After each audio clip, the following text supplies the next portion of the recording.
my own about it. Since the elections in the US and Israel, we've noticed a visible change in the relationship between the two countries, mostly between the two governments.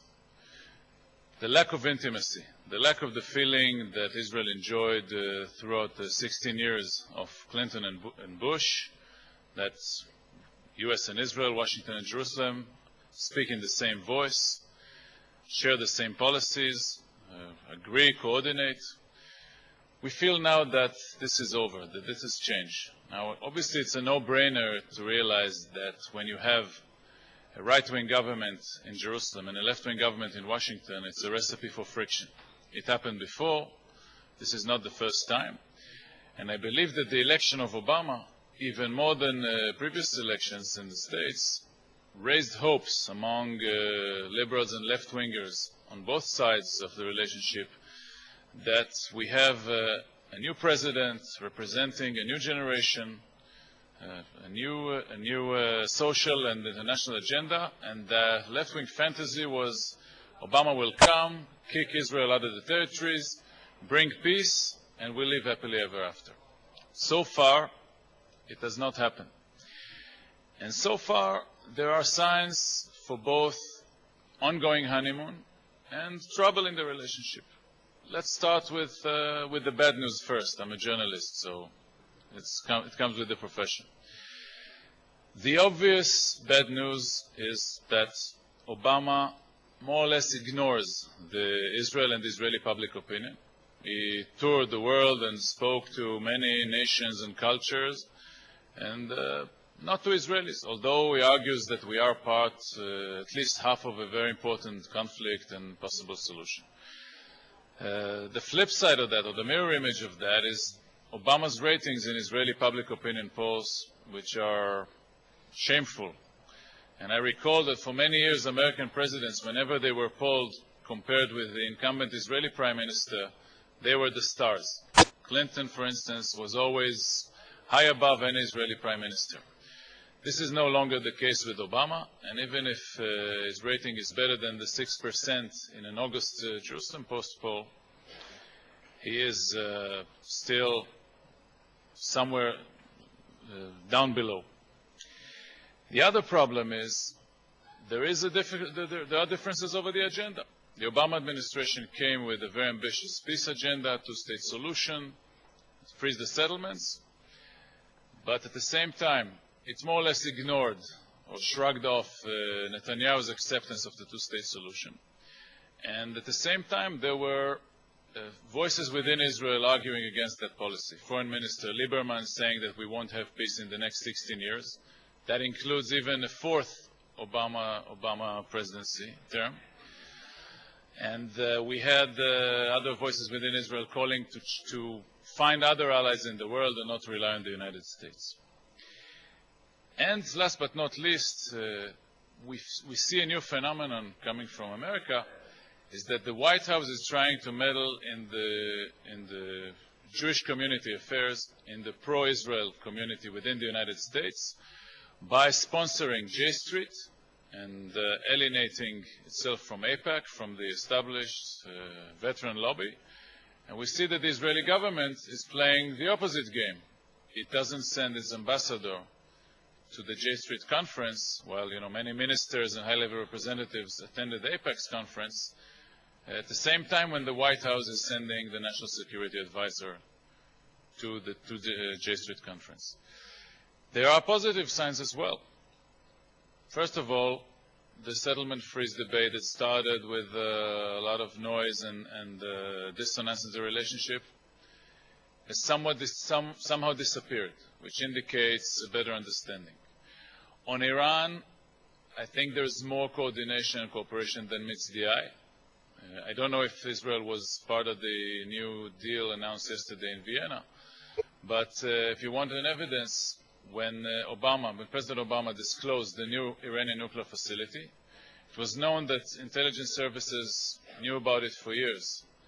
So if Israel wanted to expose it somehow and embarrass the Iranians and maybe the Americans, it could do it, but it didn't. And last but not least, when you read carefully Obama's statements and positions on the peace process, they look more or less as verbatim copies, as cut and paste statements from the Bush era. You don't see the breakthrough or any new ideas that will bring peace tomorrow over there. So while the honeymoon may not be, in its full excitement, I'm not sure it's over. We'll try to answer that question and several other questions following a very interesting discussion that the Jewish Policy Planning JPPPI Institute had in Glen Cove, New York last week. And we'll try to find out, is there really trouble? Is there a way to fix the relationships and improve it, or even take it to full speed forward? And what should both sides do about it? And one last but very much not least important question: do we witness only issues between governments and leaders, or are these honeymoon issues reflecting a deeper social change on both sides in the United States, including its Jewish community in particular, and in Israel as well? A different America, a different Israel. How is that reflected in the relationship? I want to introduce my 5 panelists. I think there's no better group to answer these questions and to raise even more questions than my colleagues here. The first speaker will be Stanley Greenberg, who was the CEO of Greenberg, Quinlan, Rosner, and is well known in Israel and in the States and all over the globe as Mr. Public Opinion, the king of surveys. We have Morley Levine, who's now a consultant to the nonprofit sector, former national executive director of Hadassah with many years of experience in the organized Jewish community in the United States. We have retired General Aaron Ze'evi Farkash, who was well known to us all as the former head of the military intelligence of Israel, mostly during the Sharon period, the Intifada, and is now the new chairman of the JPPPI. We have Elliot Abrams, who handled the Israeli file. He was the master of ceremonies for the honeymoon during the second Bush administration. And last, the partner in the honeymoon is Salai Meridor, who's both the former Israeli ambassador to Washington and including the early days of Netanyahu and Obama, and before that he was the chairman of the Jewish people, the chairman of the Jewish Agency. And I remember when we first met, Salai was just ending his term at the Jewish Agency, and he told me, that was still the Sharon period, and Sharon was the prime minister, and he told me, the best thing about my job is my key lobbyist in Israel for the Jewish people affairs sits in the prime minister's office, which makes my job very easy. And with this, I'd like to hand the microphone to Stan. Good luck.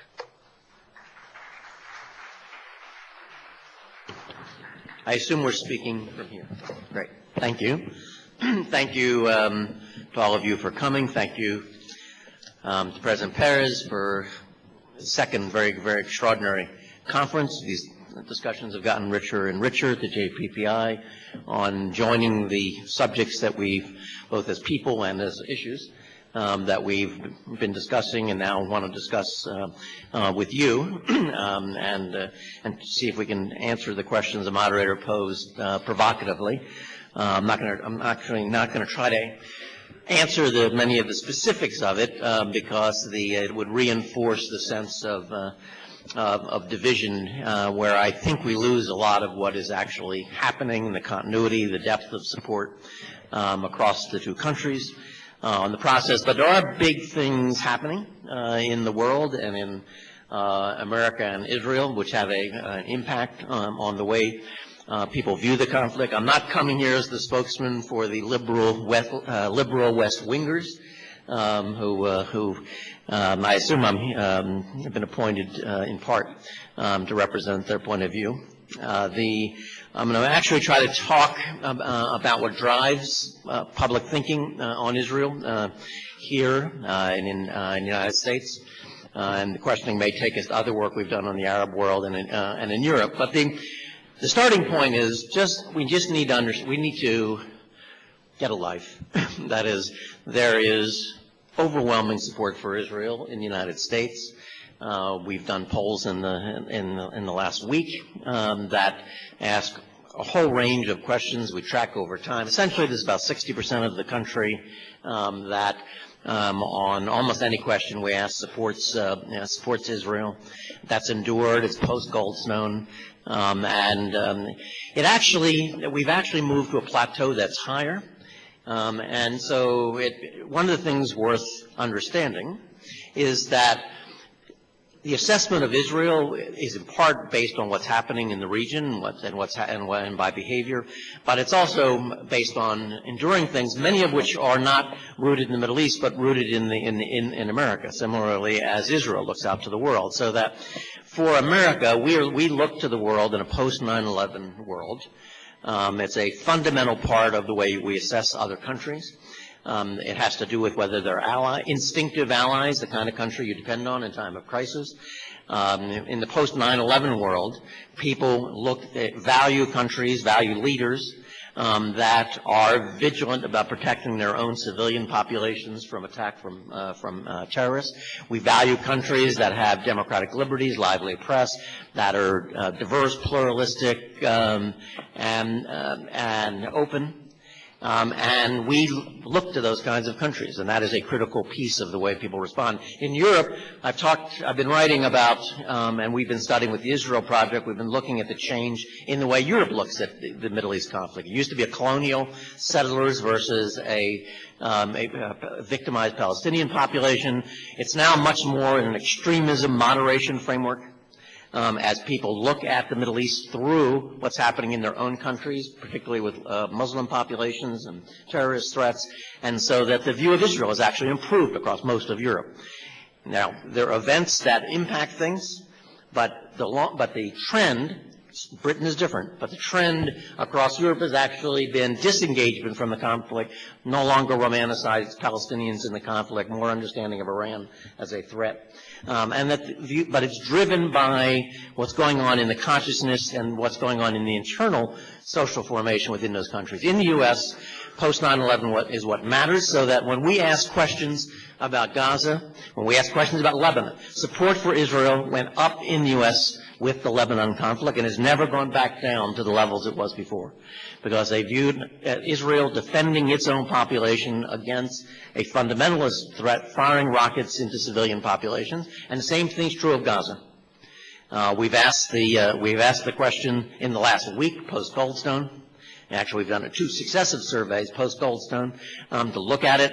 By 2-1, Americans disagree with its findings and disagree with the overall argument. They view Gaza as a defensive war. And that's the context in which people are evaluating the U.S. Position. So as we think about what's happening in tensions between Prime Minister and President, there's something much more enduring. Everybody understands how important this relationship is. It's based on there are deep things that's grounded in U.S. society, America's position in the world, and not much here is going to change it. So that's the start point. The second, though, is what's happening in terms of U.S. domestic politics. We've seen an earthquake of political changes in 2006 and 2008 that brought Barack Obama to the presidency, but the mistake would be, if we're going to understand this relationship, the mistake would be to focus on President Obama. The political realignment that took place in 2006 that gave the Democrats control of the Congress was simply replicated in 2008. It was almost nothing different. Within a point in terms of the vote in 2006, an 8-point Democratic margin in 2006, 7-point in 2008, the same group alignments. American politics is shaped by a secular religious divide. It's shaped by views of the outside world, whether we are involved in a multilateral way or a more go it alone way. There's differences on use of force. There are political differences over diversity and openness and tolerance, all of which have played out in the kind of coalitions that have formed in the U.S. The Democratic Party, not the Democratic Party, the electorate in the U.S. in 2008 was 25% were minority, 40% under 30 were minority. Probably almost half the Democratic votes are minority. It's a young, Democratic base is young. It is a significant minority population with ideologies around diversity, openness, etc. The Jewish population is very much part of it. It's not just that Jews were reassured about Obama and voted over 70% for Obama. They are, as philosophically, as much a part of that realignment as any other group in the electorate. They are part of the change that brought Obama. Now, part of that change is a re-engagement in the world, the sense that the previous foreign policy failed. There's alternative views on the table, but in terms of the ascendancy of a world view, there's one view that's ascendant now with dominant coalitions and very much includes the Democratic Party. I'm going to stop because of time, but I just want to note, when you look at for example, Goldstone, and you ask in our surveys by party whether you agree or disagree with the report, across the country it's 2-to-1 disagree, but amongst Democrats it's evenly split. And in fact, if you look at almost any question in the survey, Democrats, move strong support for Israel, overall. But when you get to any of the issues related to force, or any of the issues related to rights, or any of the issues related toward steps toward peace, Democrats stand out in distinctive ways. And at the moment, they're in an ascendant, position. So there are clearly things that one needs to look at and take very seriously. There are big changes that I didn't have time to talk about changes in Israel, but there are clearly big changes in Europe, U.S., and Israel that affect positions. Bottom line is that the alliance is grounded in real things. Its interests, it's grounded in values, it's grounded in deep support on both sides. I think all this stuff is tactical. Indeed, I would even talk about the honeymoon.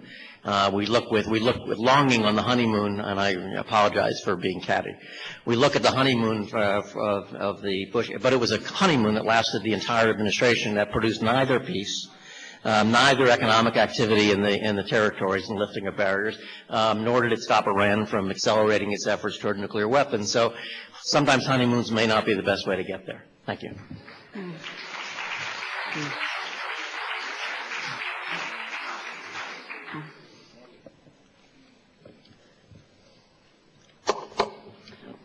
I'm going to take a bit of a different tack than Stan did and talk about some of the factors that are affecting the personal connection that American Jews feel towards Israel these days, and build upon, as others at this table are, on meetings that we held last week in New York through the Jewish People Policy Planning Institute. We spent a lot of time last week talking about factors that affect U.S. Jewry. And there was an unmistakable concern that the relational dynamics, what I would call the sociological, psychological, almost tribal dynamics that are underpinning the relationship are fraying a bit, and people are worried and concerned about that. I want to distill those conversations and some of my own thinking down just to 3 points because we're short on time. The first point I want to make is that of the factor that I will call the generational identity. By this, I mean the formative experiences that imprint a worldview on a demographic cohort. We're operating now, for the first time, in a world where there are 4 different cohorts in the workplace in some cases, in families, and in the Jewish community more broadly. Traditionalists, boomers, Gen Xers, and Gen Y, to use the popular nomenclature. Sociologists spend a lot of time talking about the searing events that mark a cohort and affect its worldview. There's a lot to be said about this. I only want to make one point. And that is, for our discussion, traditionalists and boomers are much, much more comfortable with the sense of Jewish distinctiveness, separation, difference, than are Gen Xers and Gen Yers. There is not the same sense of comfort with tribe as there were in the predecessor generations. Why does that matter? It matters because it affects behavior. And you see that in the second factor that I want to talk about, which I'm going to call household situation, which includes things like marital status, family makeup, and extended family structure. As a result of the extraordinary integration of the Jews into the U.S. culture, which really has accelerated over the past several decades, the older cohorts differ dramatically from the younger cohorts in some important ways. Traditionalists and boomers are much, much more likely to have Jewish spouses, Jewish friends, and Jewish coworkers than Gen X and Gen Yers. I personally know, as I'm sure many of you do as well, Gen X and Gen Yers, even some who work in the Jewish community, who don't live in predominantly Jewish neighborhoods, who don't have Jewish friends, and in fact, even while working in the Jewish community, many of their coworkers are not Jewish. Gen Xers and Y are staying single much longer. Most of the non-Orthodox Jewish adults under 40 in the U.S. today are not married. And when they marry, they are more likely than the predecessor generations to intermarry. And they're much more likely to have non-Jewish members of their extended family. So in this constellation of factors, it's pretty easy to see how discomfort with Jewish distinctiveness, as defined as exclusivity, which is not the only way to define it, I recognize, plays itself out in behavioral choices that result in a distancing from the tribe. Third factor that I want to talk about is Jewish IQ. It's, and by that I mean educational level, sophistication, general knowledgeability.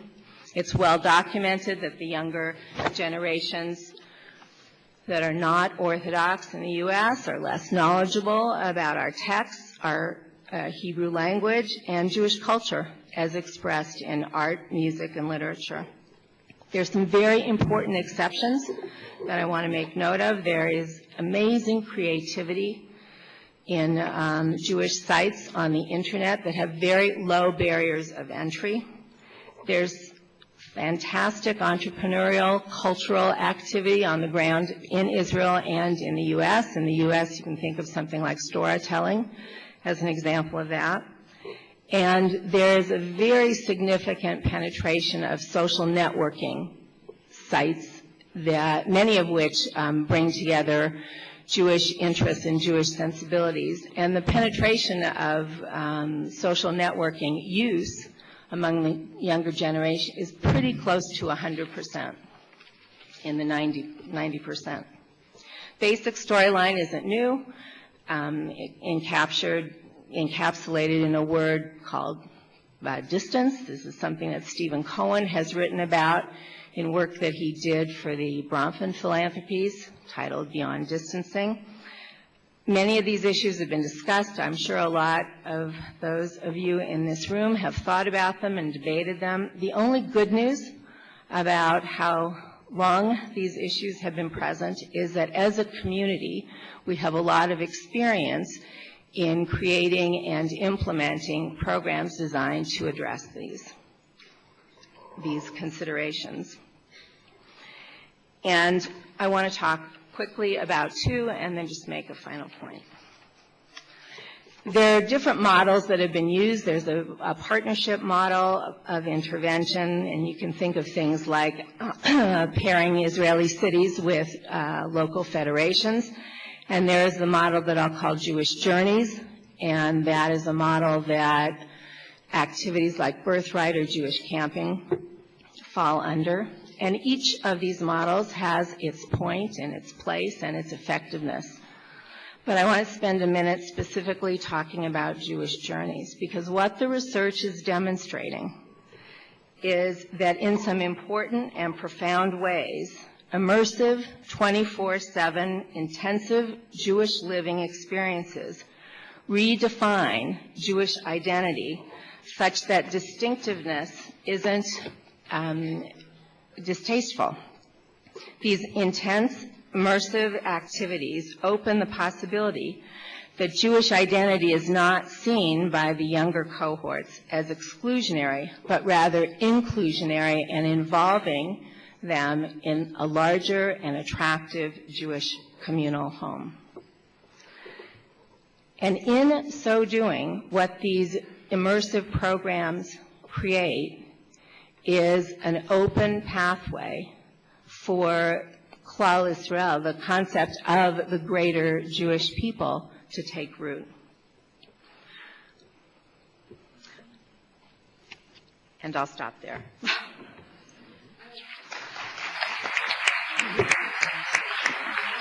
Thank you. General Farkas.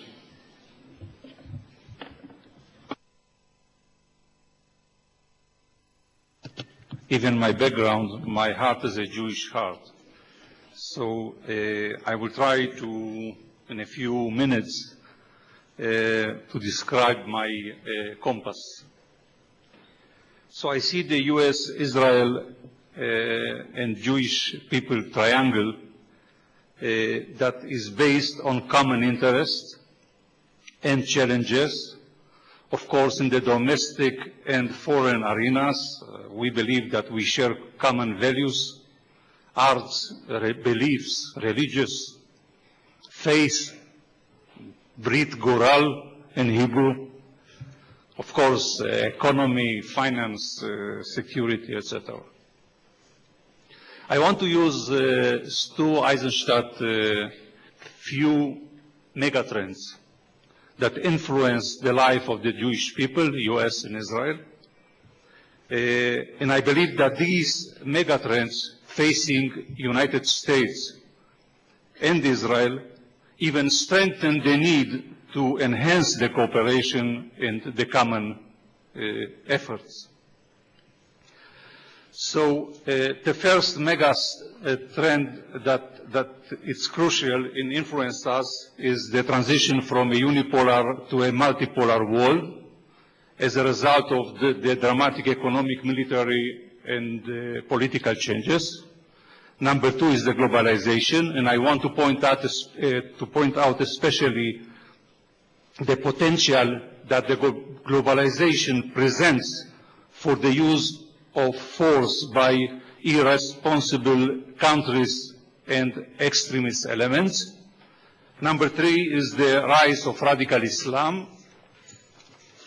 Number four is the rise of a non-traditional security risks such as nuclear proliferation, global warming, etc. And number five, the asymmetrical warfare in terrorism used by non-state actors to achieve political and ideological goals.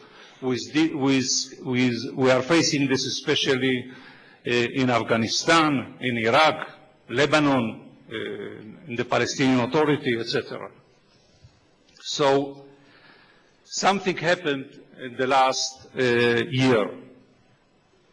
President Obama's first 10 months as the leader of the free world changed a few of the vectors that I want to mention. Number two is the financial crisis.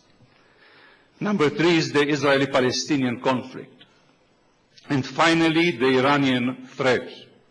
All these four led us to ask the question, is the honeymoon over? And I want to bring only one example, because the short time, dealing with the Iranian nuclear threat in the responsibility of, in the possibility of an Israeli preventive attack. One of the U.S. leaders pointed out that such an Israeli strike could risk the life of American soldiers. It is obvious that a situation like this can create a major dilemma for the American Jews. I strongly believe that the unique relationship between U.S., Israel, and the Jewish people are strong, stable, and cannot be easily undermined or threatened. So finally, I have a few suggestions in order to strengthen these ties. Some of them were discussed during the last JPPPI talks in the United States, and I want to refer to four. Number one, we have to return to a more intimate dialogue based on the deep common interests that are well known. Number two, deepen the dialogue with the Jewish communities. My feeling is that this dialogue must be stronger, deeper, and must be a dialogue and not a monologue. Number three, we have to encourage Jewish youth to visit in Israel. A lot of projects like Taglit and Birthright and others that, in my point of view, this is the common future by dealing with the youth. And the last point, we in Israel have to strengthen Israel to be more Jewish. Thank you.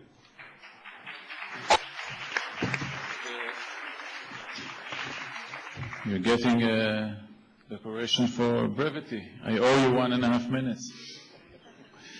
Elliot, please.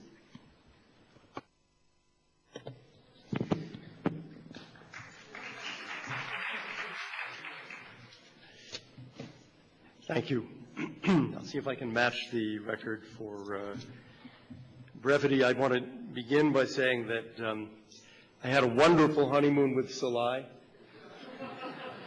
My wife is here, but I think she won't mind my saying that. I would say that as we look at this honeymoon question, what we see from some of the poll data is that the honeymoon leg of the triangle between Israel and the American people is quite strong. The problem is that the honeymoon is over with the government of the United States. Not because the administration seeks to harm the interests of Israel or, for that matter, the Palestinians. It clearly did not wish to do that. But it is following views of international politics that are going to have and have already begun to have that impact. What do I mean? Well, the administration, for example, really very strongly believes in multilateralism, multilateral organizations, the UN. The best example of this is after the wretched UN Human Rights Commission was finally closed down, the Human Rights Council was created, and it looked to be as bad. So we didn't join. The United States did not join. As a protest against a human rights organization filled with, Yemen and Sudan and Venezuela and places like that. But one of the first things that the new administration did was to join it. Why? As a gesture of multilateralism, as a gesture of respect for and commitment to the UN, and that cannot but have a deleterious impact on Israel when it comes to questions like the Goldstone report.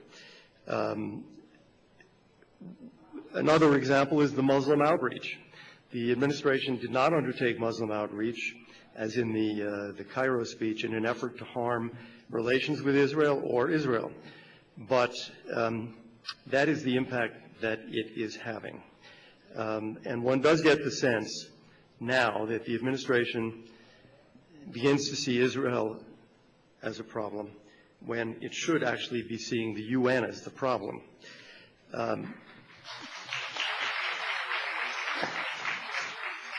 I think we can see for the U.S. Jewish community, I think polls show this and our own experiences show it, that on the one hand, the stated support for Israel is very high, but on the other hand, the salience for many American Jews is not high. And you can see this from the way people vote. It seems that they are voting based on, Jews are voting based on domestic issues. The developments in the Jewish community are both positive and negative from this point of view.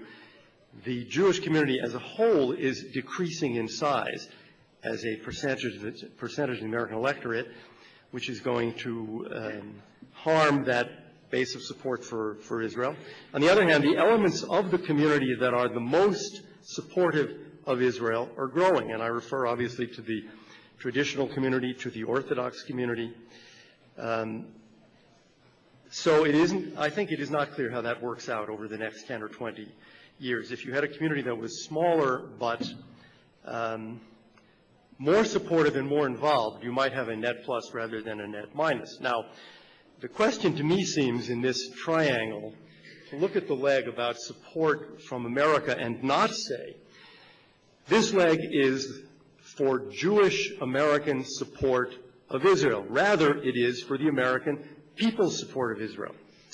So the question isn't really only how do Jews feel, it's how do Americans feel.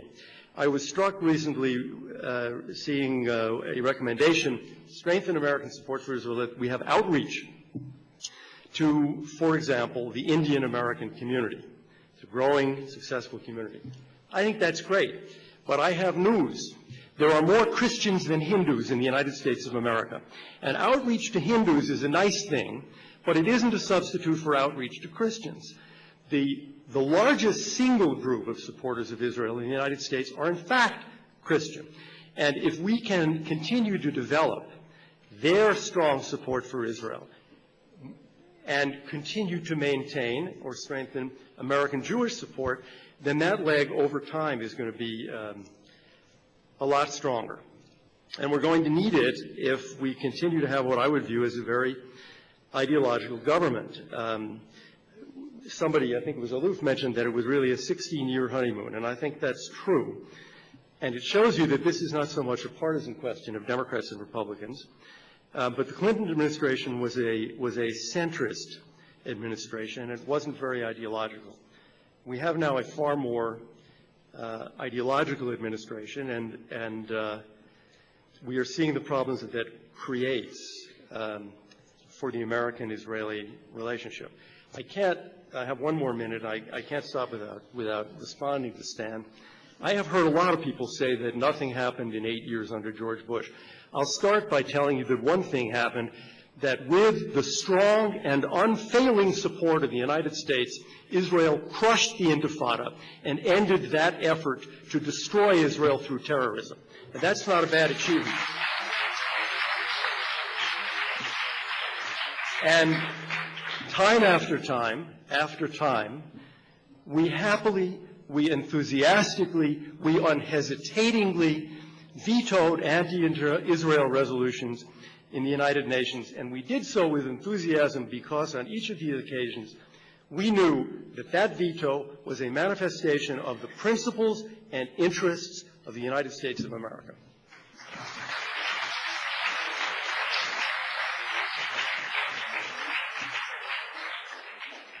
Thanks, Elliot. Last but not least, Salai. Thank you very much.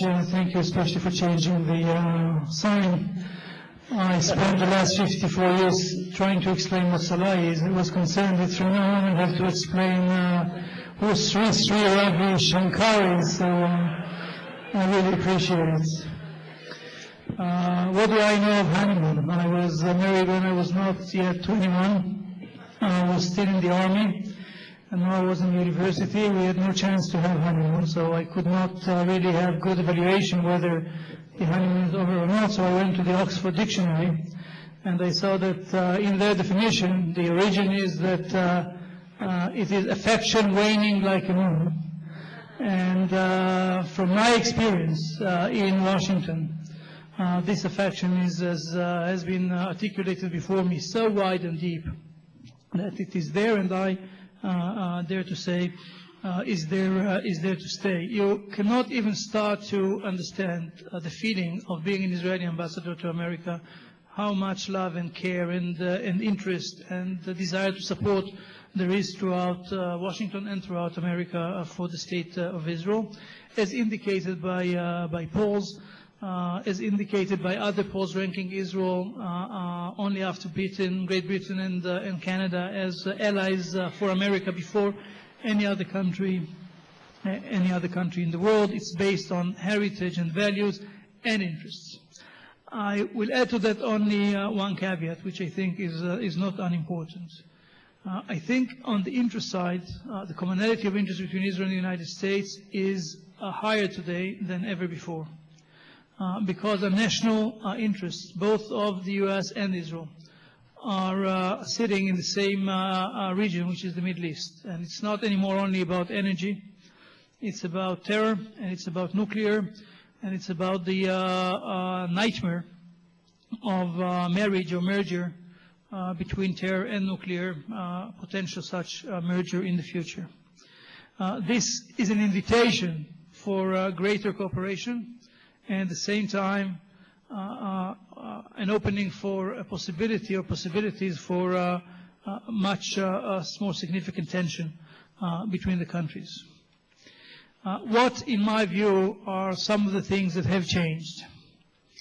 One started before the elections, and this is that America is moving away from the psyche of post-September 11. And America was, if you want, off-center after September 11. Listening to American English was like listening to Hebrew translated into English. And it's changing. And it started changing before the elections. And God willing, there won't be any other attack on American soil. It will continue to change, and America will move back into normalcy, if you want. Second, there were elections in both countries. Israel moved slightly to the right, America moved slightly to the left. If these are the two pillars of the bridge, there is, with such movement, there is more pressure on the bridge. Thirdly, there may have been a change in style. In terms of warmth,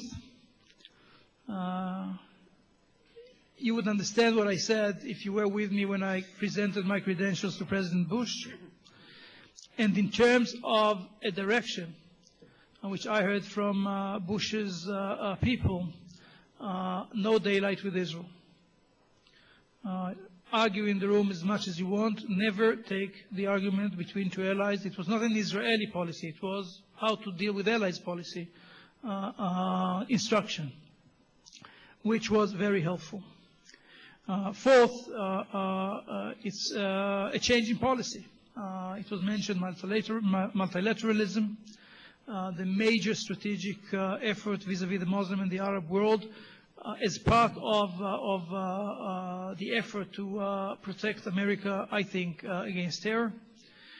And I say it's not even a matter of policy so much as ideology, diplomacy, engagement, dialogue, which are deeply rooted in the American culture, almost as an act of faith, part of the conduct of the new administration. I see the relationship as very strong, still one that cannot be taken for granted, and I would like to mention a few points I think could help in preserving them and strengthening them. One is restoring intimacy. I think it's critical. The fact that people went out on settlements to the public did not help any interest of either America or Israel, and did not add to the health of this relationship. And the same was going out on the Goldstone issue. And embarrassing Abbas was not helpful to the interest of neither Israel nor the United States, and were not healthy to the relationship. The ability to deal with each other intimately is a critical element in those relationships, and I think it must be developed as quickly as possible. Second, an effort to reach an understanding, if not an agreement, on the core issues of strategy. Not only how the American approach to the world and to the Muslim world is not at the expense of Israel, but on the peace process, and more than anything else on Iran. I think the closer we are in terms not only of sharing information and other things, but on strategy, the stronger the relationship will be preserved. I think it's very important that America will make public the value that is given to the relationship with Israel. I think it's important for Americans to hear that from the administration, for people in the world, for the Arabs and the Muslims, by the way, and for Israelis.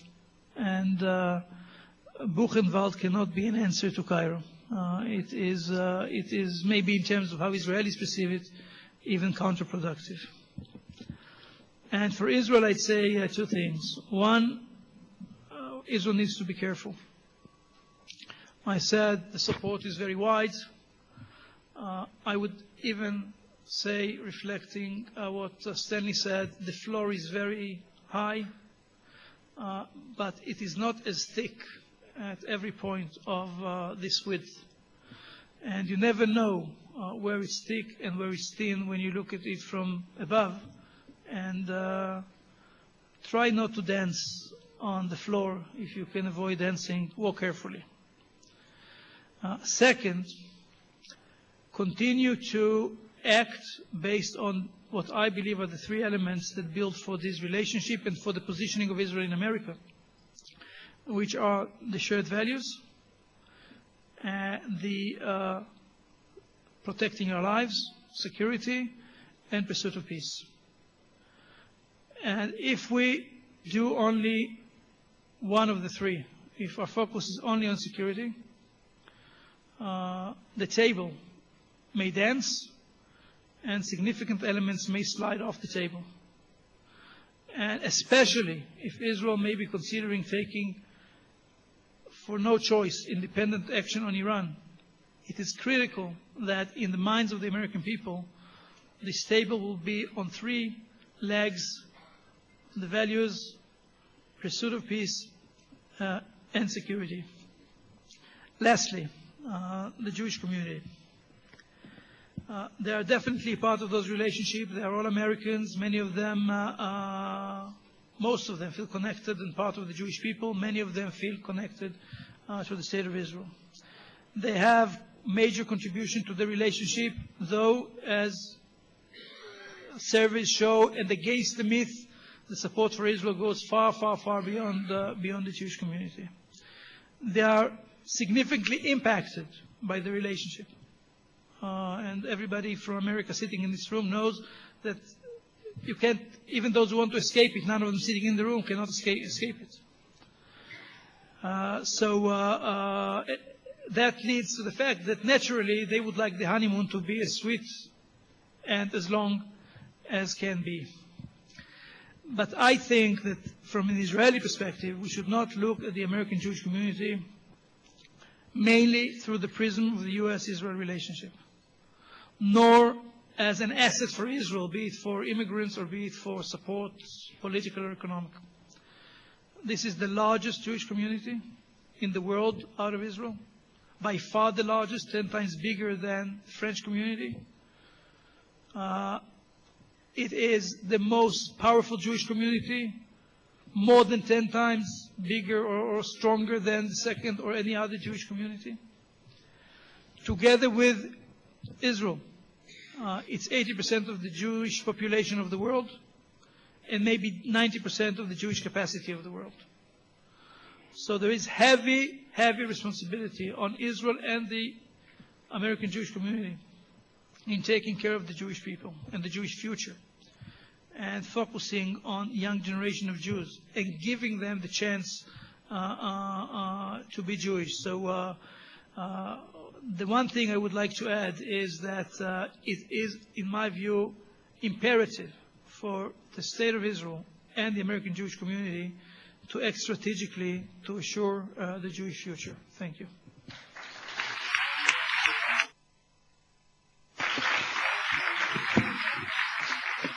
Thank you, Salai. I'm going to pose a short question to each of the panelists. Try to limit your answers to a minute or two. And I'll start with you, Stan.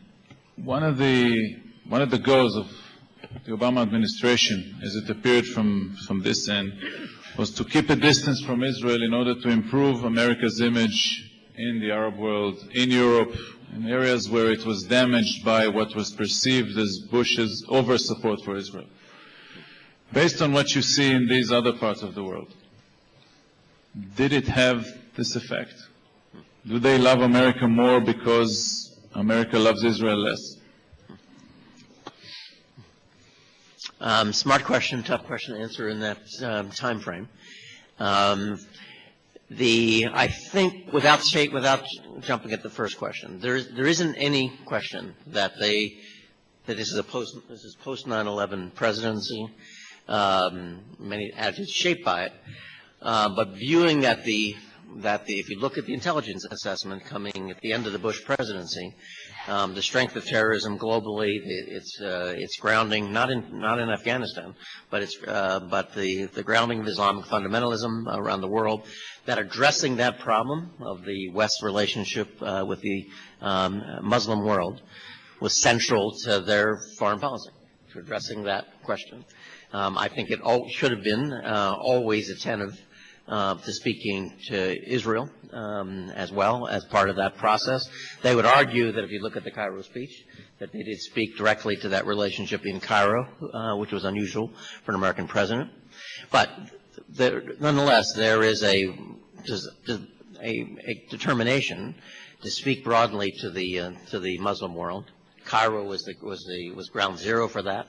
It may well be that the Lebanon events, the elections in Lebanon, were impacted by that. It may well be that the Iran elections were impacted by that. It may be the Iran negotiations were affected by that. We don't know it may be that the greater cooperation, intelligence cooperation in Pakistan may be related to that, that there are serious things that relate to that choice that affect global security, U.S. security, and Israeli security. So I don't fault that. But I can also understand how Israelis, and I do pay a lot of attention to Israeli public opinion as well, whereas I think the president is viewing this as not a zero-sum issue between Islam and the non-Islamic world.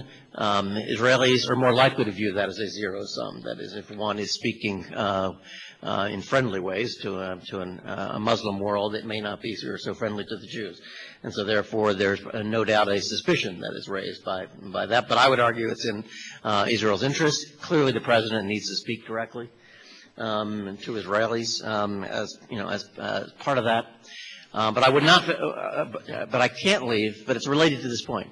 This is not an ideological presidency, certainly not on foreign policy. There is an ideological, American politics is very ideological, both domestic and international issues.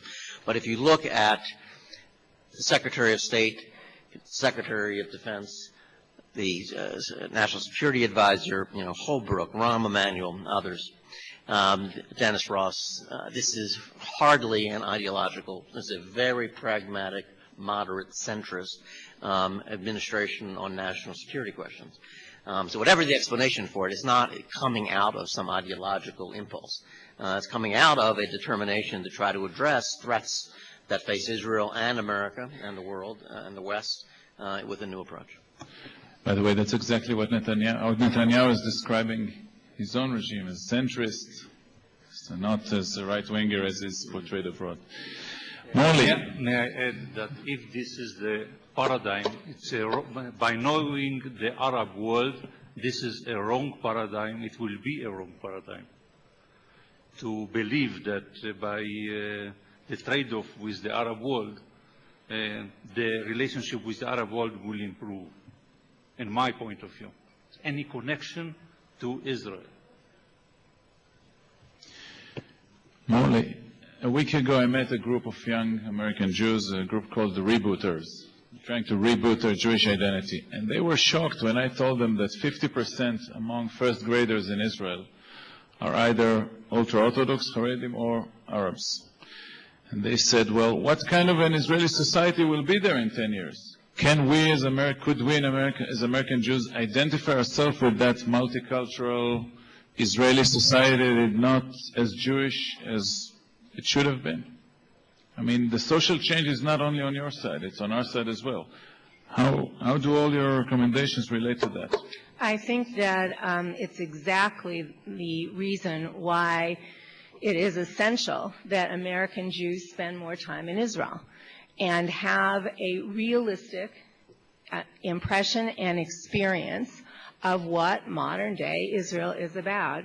American Judaism is itself becoming a bit more multicultural, and that's something that the community in America has yet to digest and understand.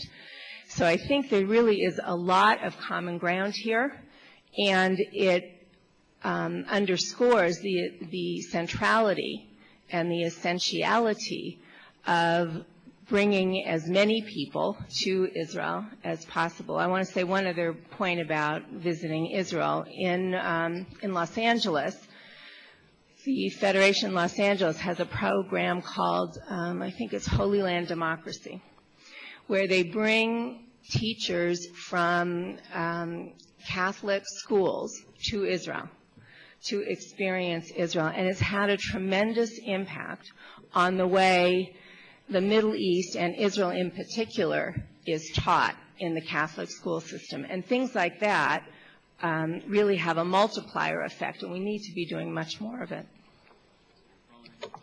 Following Elliot's advice of reaching out to the Christians.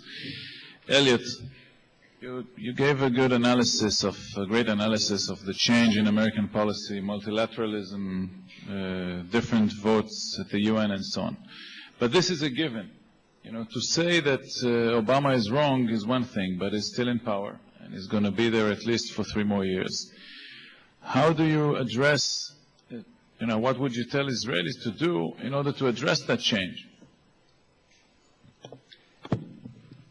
It's a very difficult question. The first thing I guess I would say, though, is I don't think there can be any substitute for trying to have the kind of quiet, private, what Salai called intimate conversations with American officials, which is another way of saying I don't think the answer is to say, well, look, if this is what Obama wants, we'll give it to him. The question to me is whether the U.S. government has, at this point, a learning curve. What does the administration understand? I don't know the answer to this. It's not a rhetorical question. About settlements.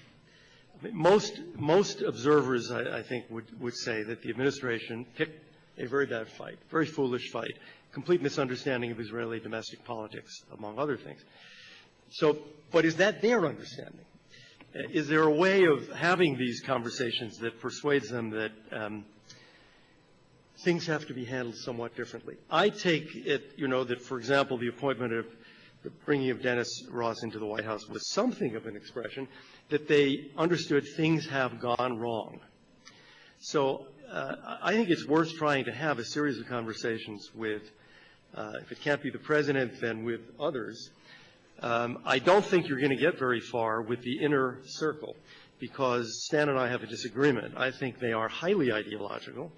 I'll just give you one example. You reach a point, there was 1 week about 3 weeks ago where the government of Iraq removed its ambassador from Syria to protest Syria's support of jihadis murdering Iraqis, and our commanding general in Iraq, General Odierno, made a speech in which he accused Syria of not only sending jihadi murderers into Iraq, but even helping jihadis in Afghanistan. And in the same week, the United States invited the Syrian deputy foreign minister for the first time in 10 years to Washington. This is incoherent. And the explanation for it cannot be, well, it's just very pragmatic. It is an ideological commitment to the idea you have to talk to everybody all the time and good things will happen. That's not pragmatism. That's an ideology. You can believe it or not believe it, but it is ideological. So you're not going to get anywhere with those guys. I think in the outer circle, there is a possibility of making some way. Highly optimistic. Farkas, if you were an advisor to Prime Minister Netanyahu and you had to give him one advice on what to do or not to do vis-a-vis the Obama administration, what would that advice be? I believe it's a bit late to give him the advice, because after 30 years that U.S. refused to recognize the Islamic Republic of Iran, U.S. did it the first time. When after June 2009, we saw the first time a divided elite coalition in Iran. And I want to point out the divided elite. I mean a tension between Ahmadinejad and Khamenei. The first time after 30 years between the leader and the president. And I believe this is crucial. In the opposition, the Green Movement in Iran refused to recognize Ahmadinejad and the last elections. And who did it? United States of America. So I believe this was crucial. It's very close to what happened with Syria. And I believe this is bad. This is a bad feeling for the Arab world about how Israel's backup is still there against the huge challenges. So I didn't answer, I know this. But at least you agree with Eliot. It is something. Salai, there's a tension, there's an inherent tension between the need to show sort of bipartisan, centrist, consensual basis for the relationship. As you noted, the triangle, the three legs of the table, I prefer four, but so be it. But still, each leader, each government has to play to its own base. And in this case, you have an American government that's highly ideological, moderately ideological, but still needs to show that it's good to its pledges. And the same is true about the governing coalition in Israel. How do you reconcile the need for consensus and the separate need for playing the base, being ideological?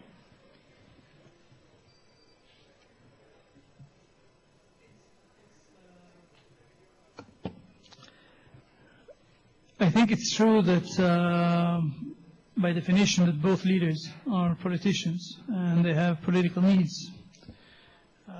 At the same time, I want to believe, and I think this is far from groundless, that both of them see things in a very strategic, historic manner. I think that Netanyahu looks at his term as a historic term, more than a personal term.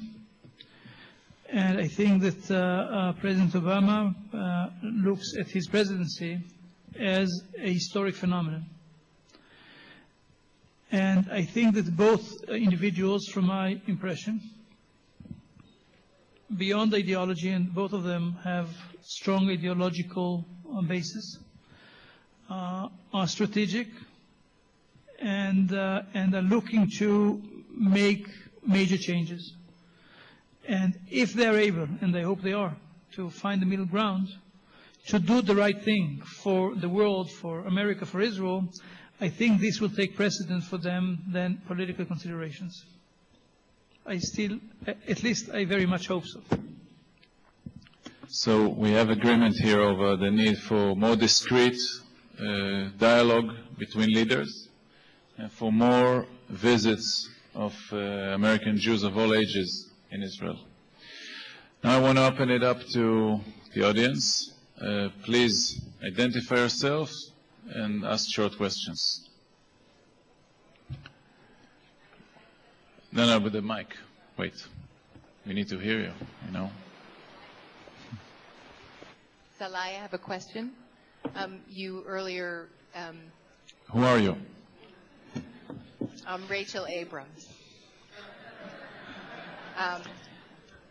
Elliot happens to be married to her. You earlier... You want to comment on the honeymoon? No, I've already done that.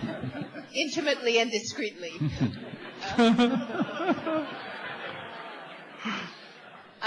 You suggested that the Israelis, if they need to, and presumably they will need to, do something about Iran, will need on a number of issues to have come to some kind of agreement with the world, including peace. And I would just ask you really, I absolutely do not see any correlation whatsoever. I've never been persuaded that there is one between peace with the so-called Palestinians and Israel's existential threat by Iran.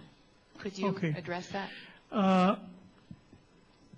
First of all, on the issue whether these two things are directly connected, I agree with you that they are not. Is there a side kind of byproduct influence potentially of resolving one issue on the other? There may be. However, thank you for the question because you helped me clarify. I did not suggest to say that there needs to be an agreement with the Palestinians in order to justify an Israeli action in Iran. I think if there is a possibility for an agreement with the Palestinians, we should make every effort to reach it. And one of the most saddening experiences that I had during the service is that I found that there was no Palestinian interlocutor to make an agreement with. And this was one of the mistakes, I think, on our part, that we were allowing people to forget that what Olmert was ready to offer Abbas was beyond what anybody dreamt of, maybe beyond what anybody will ever propose, only for Abbas to walk away from it. So if we could, we should have. If we can, we should, unrelated to the Iranian issue. What I was trying to say is that for Israel to be able to protect its global positioning, about which I know very little, but its very high positioning in the United States, I think that Israel could find understanding to its need, if there is really no choice, to take action on Iran in the American public, if at the same time the American public were convinced that Israel is making every effort possible for peace, that Israel is not interested in peace, if there is a perception of the shared values deteriorating, all those things, if go wrong, in my view, damage our ability to protect what we need to protect when we have to protect. So I say it in this context. Israel should always be perceived, in my humble opinion, because this is what I believe Israel should do. We should not just play a game, making every effort possible for peace, for true peace, and always act and live based on the same values that are creating the foundation for our relationship. We shouldn't do it for America. We should do it because this is what we are. And we should make sure that with the demographic changes in Israel, this is how we stay, not for America, but for us. But it would help our relationship with America as well. I can't help but comment that 9 years ago, the same was said about Barak, that no such proposal will ever be proposed by any future Israeli Prime Minister. Mark Levinson, the U.S. Question for Stan. We hear often that the Bush administration did nothing, or at least that's the charge by Democrats and those on the left. And frankly, as a lifelong Democrat, I really was very proud when the Bush administration came down hard on Arafat on the Corinne A episode. And I really thought to myself that had Gore been in office, or Clinton or anyone else, they would have found a way to give Arafat yet another chance. And that's kind of the perception that many people have about perhaps the Democratic administration. And I'm not sure we're seeing anything different from the Obama administration. I think the Bush administration did try to do quite a lot with Annapolis and other things. And You know, as a lifelong Democrat, I still find that the Republicans, at this point of view, I find are more sympathetic to the issues on Israel that are of a concern to me. Is there a question? Yes, isn't that so?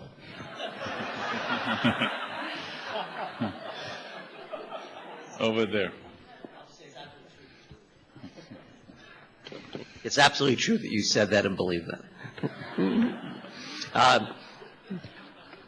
I won't answer to the specifics of the piece, but we ought to reflect on why, if you look at why the change the country wanted, it's described as an ideological change.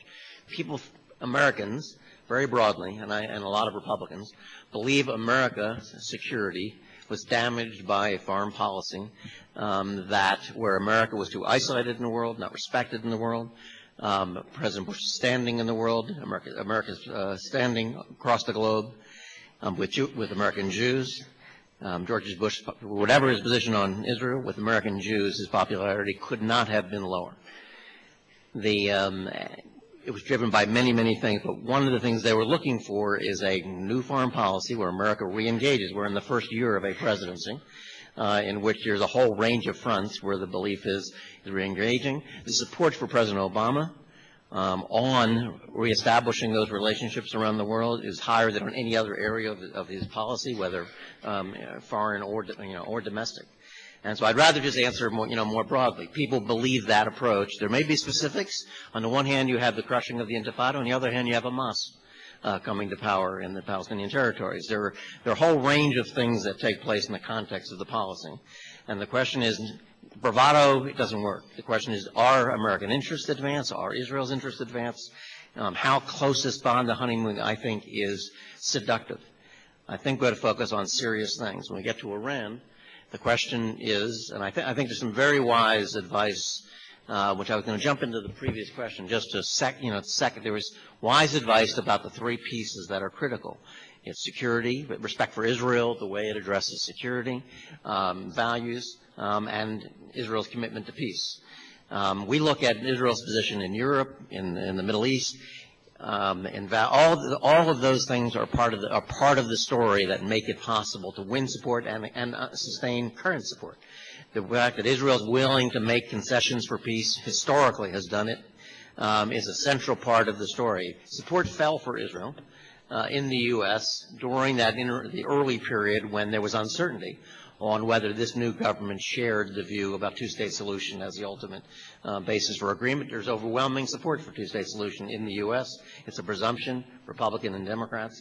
And so all three of those values need to be advanced, and includes how Israeli Arabs are treated, what are the rights that exist across Israeli society. Those are part also of what Israel says to the world and to America, and affects its support. All those things, by the way, can be addressed because Israel has a story to tell. Israel's position in Europe and around the world, I think, has never been worse, and we see that in the reactions to the Goldstone report, and I think I know why. It is not the case that if the United States creates more daylight between the U.S. and Israel, other countries, Arab or European, say, oh, now we'll get closer to Israel, now the U.S. is closer to us, isn't this all wonderful, and we'll have peace. What they do is distance themselves further from Israel. They take a cue from the U.S. If we are distancing, they distance, because they measure the distance by the U.S. And that, unfortunately, has created the situation in which Israel now finds itself. Just note, I didn't say anything about distancing.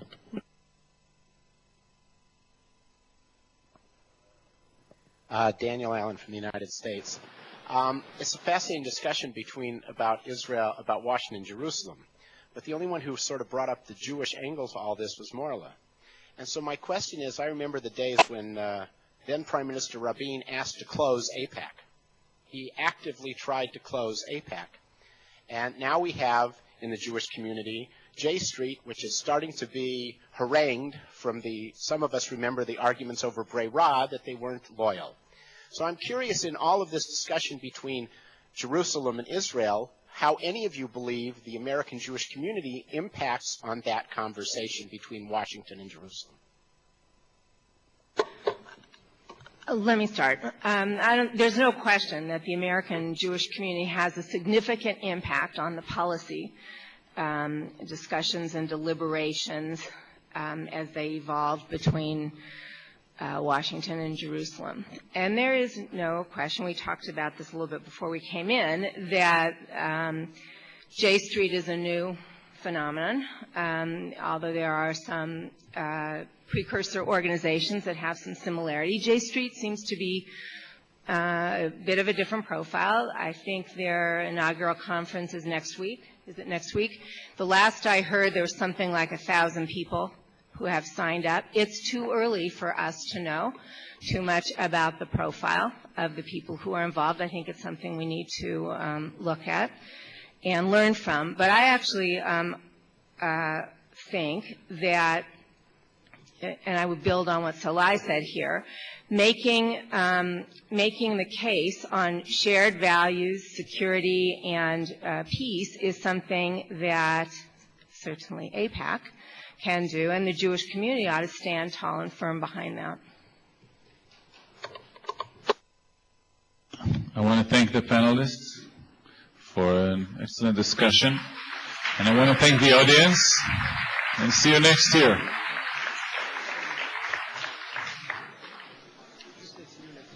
Next year. In Jerusalem.